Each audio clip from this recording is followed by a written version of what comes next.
ជាខ្សែស្ដាច់ខ្សែរាជវង្សសក្យវង្សឲ្យតែមានមាគគឺខ្សែស្ដាច់ហើយ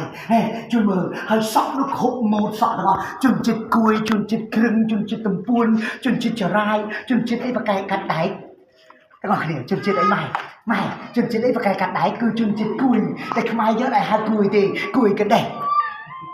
កុំប្រឡត់ណាគួយកដេះហើយយើងមើលទប់នេះគឺ7សែនអ្នកហើយទៅវាយយួនចំប៉ាដើម្បីការពារទឹកដីទិសខាងកើតទៅពេលខាងជើងសប្តាហ៍គឺឡាយទៅពេលខាងលិចគឺពួកថៃយើងមិនត្រូវការសង្គ្រាមយើងត្រូវការសន្តិភាពដូច្នេះហើយវិរៈកងទ័ពជួរមុខសូមមេត្តា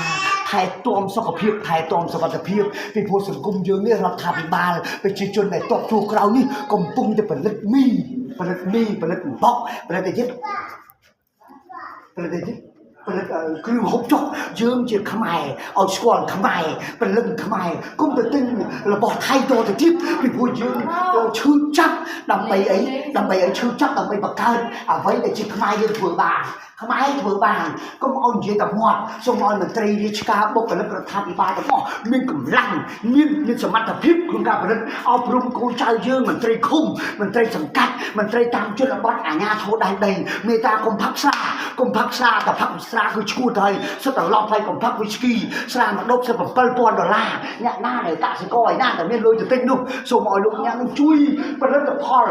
បុកខ្មែរទាំងអស់គ្នានេះគឺជាអំណាចនៃព្រះរាជាឆាប់កាន់តែច្រើនម៉ែខ្លោះកាន់តែច្រើនខ្លោះម៉ែខ្លោះហើយសាក់1សាក់2សាក់3ពីណាខ្លោះច្រើននេះប្របាទសូរិយៈបរម័នខ្លោះ5ដង5ដង